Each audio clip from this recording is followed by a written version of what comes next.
जय हिंद साथियों, Hindi study point channel में आप सभी का हार्दिक स्वागत है। साथियों, आज के सेशन में यूपी बोर्ड 2024 क्लास 12th के लिए हिंदी के कुछ मोस्ट इम्पोर्टेंट क्वेश्चन के बारे में डिस्कस करेंगे, जो कि एग्जाम के अकॉर्डिंग वेरी मोस्ट इम्पोर्टेंट है। क्वेश्चन नंबर फर्स्ट में डिस्कस करेंगे हिंदी गद्य का विकास, जिसमें शुक्ल युग, शुक्लोत्तर युग, हिंदी गद्य की प्रमुख विधाएं, निबंध, उपन्यास, कहानी, आलोचना इत्यादि से संबंधित 5 इम्पोर्टेंट बहुविकल्पीय क्वेश्चन के बारे में डिस्कस करेंगे। क्वेश्चन नंबर फर्स्ट है, बाबू गुलाब राय की आत्मकथा है। इसका सही ऑप्शन है नंबर 3, मेरी असफलताएं।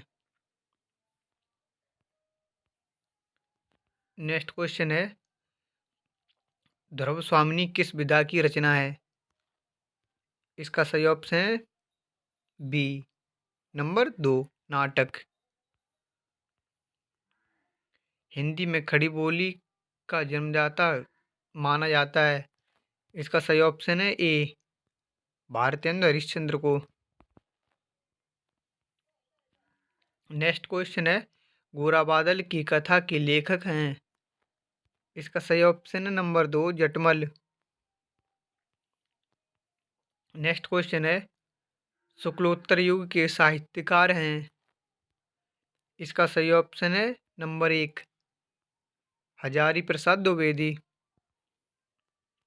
क्वेश्चन नंबर 2 है, काव्य साहित्य का विकास, जिसमें आधुनिक काल, भारतेंदु युग, द्विवेदी युग, छायावाद, प्रगतिवाद, नई कविता इत्यादि से संबंधित 5 मोस्ट इंपोर्टेंट क्वेश्चन के बारे में डिस्कस करेंगे, जो कि प्रत्येक सही ऑप्शन के लिए 1 नंबर मिलेगा। जयचंद्र प्रकाश किसकी रचना है। इसका सही ऑप्शन है number 3, Bhatt Kedar. Next question है, आंसू के रचनाकार हैं। इसका सही ऑप्शन है number 2, Jaishankar Prasad. Next question है, रामधारी सिंह दिनकर किस काव्य धारा के कवि थे। इसका सही ऑप्शन है नंबर 3, राष्ट्रीय। नेक्स्ट क्वेश्चन है, पृथ्वीराज रासो की रचना काल हैं। तो इसका सही ऑप्शन है नंबर 3, आदिकाल। अथवा पृथ्वीराज रासो के रचनाकार हैं। तो इसका सही ऑप्शन है नंबर 1, चंद्रवरदाई।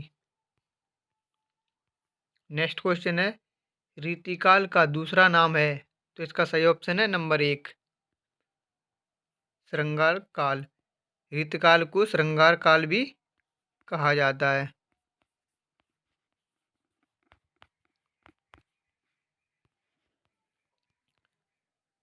नेक्स्ट क्वेश्चन है, पाठ्यक्रम में निर्धारित गद्यांशों पर आधारित 5 प्रश्नों के उत्तर दीजिए, जो कि प्रत्येक उत्तर के लिए 2-2 नंबर अनिवार्य हैं। जन का प्रवाह अनंत होता है। सहस्त्रों वर्षों से भूमि के साथ राष्ट्रीय जन ने तादात्म्य प्राप्त किया है। जब तक सूर्य की रश्मियाँ नित्य प्रातःकाल भुवन को अमृत से भर देती हैं, तब तक राष्ट्रीय जन का जीवन भी अमर है।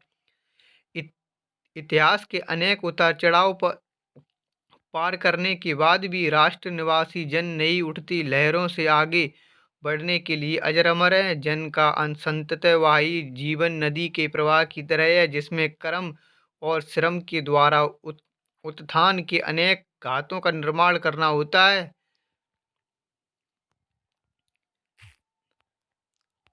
इसमें जन का प्रभाव, इस जितने में अंडरलाइन वालों की सबकी व्याख्या करनी है। तो जन का प्रवाह अनंत होता है। सहस्त्रों वर्षों से भूमि के साथ राष्ट्रीय जन के तादात्म्य प्राप्त किया गया है। इसका सबसे पहले प्रसंग लिखेंगे। इस अवतरण में राष्ट्र के दूसरे अनिवार्य तत्व जन पर विचार किया गया है। लेखक ने स्पष्ट किया है कि राष्ट्र के निवासियों का जीवन श्रृंखला कभी समाप्त नहीं होती। उन्होंने जनजीवन की तुलना नदी के प्रवाह से की है। क्वेश्चन फर्स्ट है इसका, गद्यांश के पाठ और गद्यांश के पाठ का नाम और लेखक का नाम लिखिए। संदर्भ, प्रस्तुत गद्यांश हमारी पाठ्य पुस्तक हिंदी गद्यखंड के राष्ट्र का स्वरूप नामक पाठ से लिया गया है, जिसके लेखक डॉक्टर वासुदेव शरण अग्रवाल जी हैं। ये पाठ किससे लिया गया है? राष्ट्र का स्वरूप। और इसके लेखक कौन है? डॉक्टर वासुदेव शरण अग्रवाल जी, जो कि मैंने ब्लैक कलर से मोटी में लिख रखा है। नेक्स्ट क्वेश्चन इसका, रेखांकित अंश की व्याख्या कीजिए। जिसमें अंडरलाइंड है उसकी व्याख्या करनी है, रेखांकित अंशों की व्याख्या करनी है। प्रत्येक राष्ट्र का इतिहास निरंतर बदलता रहता है तथा उसमें अनेक उतार चढ़ाव आते रहते हैं, किंतु राष्ट्र के निवासियों की श्रृंखला निरंतर चलती रहती है। मनुष्य पीढ़ी दर पीढ़ी अपने राष्ट्र के साथ जुड़ा रहता है। इसी कारण हजारों वर्षों से मनुष्य ने अपनी भूमिका के साथ तादात्म्य स्थापित किया हुआ है तथा विभिन्न दृष्टियों से एक रूपता बनाई हुई है। जब तक राष्ट्र रहेगा और राष्ट्र की प्रगति होती रहेगी, तभी तक राष्ट्रीय जनजीवन का जीवन भी रहेगा। नेक्स्ट क्वेश्चन है, राष्ट्रीय जन का जीवन भी कब तक अमर है? तो इसका आंसर है, जब तक सूर्य की रश्मियां नित्य प्रातः काल भुवन को अमृत से भर देती हैं, तब तक राष्ट्रीय जन का जीवन भी अमर है। नेक्स्ट क्वेश्चन है इसका, लेखक ने जनजीवन के प्रवाह को नदी की तरह क्यों कहा गया है? तो इसका आंसर है, जैसे सदावाहिनी नदी का प्रवाह निरंतर बना रहता है, उसी तरह जनजीवन में भी निरंतर गतिशीलता बनी रहती है, इसलिए जनजीवन के प्रवाह को नदी की तरह कहा गया है। नेक्स्ट क्वेश्चन इसका, जन का प्रवाह किस तरह होता है? इसका आंसर है, जन का प्रवाह अनंत होता है, उसके संतत वाही जीवन का यह प्रवाह नदी के प्रवाह की तरह है। यानी कि जन का प्रवाह अनंत होता है। अनंत का मतलब जिसका कोई अंत ना हो। अथवा यानी कि दूसरी व्याख्या कर सकते हो। अथवा में दूसरी व्याख्या है, अच्छा ही हुआ जो वह बदल गई, पूरी कहाँ बदली है, पर बदल तो रही है। अशोक का फूल तो उसी मस्ती में हंस रहा है, पुराने चित्त के इसको देखने वाला उदास होता है। वह अपने को पंडित समझता है, पंडिताई भी एक बोझ है, जितनी ही भारी होती है उतनी ही तेजी से डुबोती है। जब वह जीवन का अंग बन जाती है तो सहज हो जाती है, तब वह बोझ नहीं रहती, वह उस अवस्था में उदास भी नहीं करती। कहाँ अशोक का कुछ भी तो नहीं बिगड़ा है, कितनी मस्ती में झूम रहा है। कालिदास इसका रहस्य ले सकते थे अपने ढंग से, मैं भी ले सकता हूँ अपने ढंग से, उदास होना बेकार है। तो इस पे जितने अंडरलाइंड वालों की व्याख्या करनी है। पंडित भी एक बोझ पंडिताई भी एक बोझ बोझ है, जितनी ही भारी होती है उतनी ही तेजी से डुबोती है, तेजी से डुबोती है। जब वह जीवन का अंग बन जाती है तब तो सहज हो जाती है, तब तक बोझ नहीं रहती, वह उस अवस्था में उदास भी नहीं करती। कहाँ अशोक का कुछ भी नहीं तो बिगड़ा है। इस इतनी इसकी व्याख्या करनी है। अशोक का फूल डॉट डॉट झूम रहा है। प्रसंग, इसका प्रसंग है, प्रस्तुत गद्यांश में लेखक ने मनुष्य की मनोवृत्ति में धीमी गति से होने वाले परिवर्तन की एक कारण के रूप में पंडिताई को बोझ माना है। साथ ही यह भी स्पष्ट किया है कि उसकी विद्वता केवल सहज होकर उसके लिए उपयोगी सिद्ध हो सकती है। इसका क्वेश्चन है फर्स्ट, गद्यांश के पाठ और लेखक का नाम लिखिए। ये कौन से पाठ से लिया गया और इसके लेखक कौन है?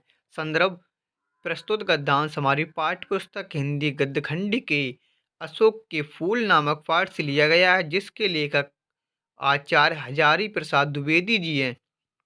यह अशोक के फूल नामक पाठ से लिया गया है और इसके लेखक कौन है? आचार्य हजारी प्रसाद द्विवेदी। नेक्स्ट क्वेश्चन इसका, रेखांकित अंश की व्याख्या कीजिए। जो मैंने आपको बताया था ना, जितने पर अंडरलाइन थी उनकी व्याख्या करनी है। इसकी व्याख्या है, लेखक के अनुसार इस प्रकार की विद्वता या पंडिताई जिसके चलते कोई विद्वान यह सोचता है कि वह जो सच सोच रहा है वही सही है और उसमें किसी भी प्रकार के परिवर्तन की आवश्यकता नहीं है, एक बोझ के समान है। शास्त्रों में भी कोरे वाकजाल अथवा शब्द ज्ञान मात्र को गधे की पीठ पर लदे हुए बोझ के समान ही माना गया है। इसका कारण यह है कि इस प्रकार का ज्ञान समस्या को सुलझाने की अपेक्षा एक उलझन ही पैदा करती है। इस प्रकार की पंडिताई भी गंभीरता को ओढ़कर मनुष्य जल्दी डूबता है। किसी भी प्रकार की परिस्थितियों में परिवर्तनशील सोच न होने के कारण वह समाज में अकेला सा पड़ जाता है या विनाश हताश दुखी होकर इस संसार से चला जाता है। यानी कि कोई भी इंसान ऐसे पंडिताई के लिए गंभीरता से लेता है और वह दुखी निराश होकर इस संसार से चला जाता है। यदि इस प्रकार की पंडिताई विद्वता व्यक्ति के व्यावहारिक जीवन का अंग बन जाए तो व्यक्ति का जीवन सरल हो जाता है, उसे किसी प्रकार की कोई परेशानी अनुभव नहीं होती है और उसके मन में इस बात का कोई बोझ भी नहीं होता है कि लोग उससे अलग थलग क्यों हैं। तब उसकी विद्वता उसकी उदासी का कारण न होकर उल्लास का साधन बनती है। हमारी विद्वता हमें इसलिए उदास करती है कि हम सोचते हैं कि एक दूसरे हमारे बीच में क्या सोचते होंगे। हम अपने समाज और वातावरण के प्रति लापरवाह न हो पाते। अशोक उसके प्रति लापरवाह रहा, इसलिए वह आज भी पहले जैसा ही है और वह अभी भी सारे परिवर्तन से लापरवाह होकर अपनी पहले जैसी मस्ती में ही झूमता है। और इसका नेक्स्ट क्वेश्चन है, पुराने चित्त वाला किसे देखकर उदास होता है?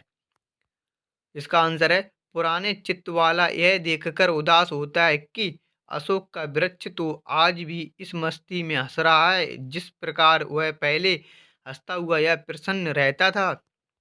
नेक्स्ट क्वेश्चन है, पंडिताई एक बोझ किस प्रकार है? पंडिताई बोझ किस प्रकार है, इसके बारे में डिस्कस करेंगे।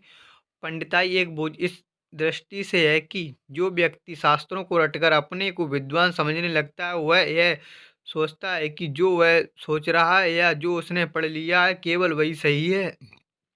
परिणामतः वह युगानुरूप अथवा परिस्थिति के अनुरूप स्वयं की विद्वतापूर्ण सोच में परिवर्तन नहीं ला पाता और अंत में दुखी हो जाता है। कालिदास किसका रस ले सकते थे? आज से 2000 साल पूर्व गुप्तकाल में उस समय के महान साहित्यकार कालिदास ने अपने समय में यह देखा था कि अशोक की वृक्ष के प्रति लोगों में कितनी आस्था थी। उस समय स्त्रियां अपनी संतान संबंधित कामना की मूर्ति के पूर्ति के लिए अशोक की शरण में जाती थी और उसकी पूजा अर्चना करती थी। अशोक के प्रति उस समय के लोगों के मनोभावों और उसके प्रति लोगों की आस्था को देखकर कालिदास ने उसका रस लिया था।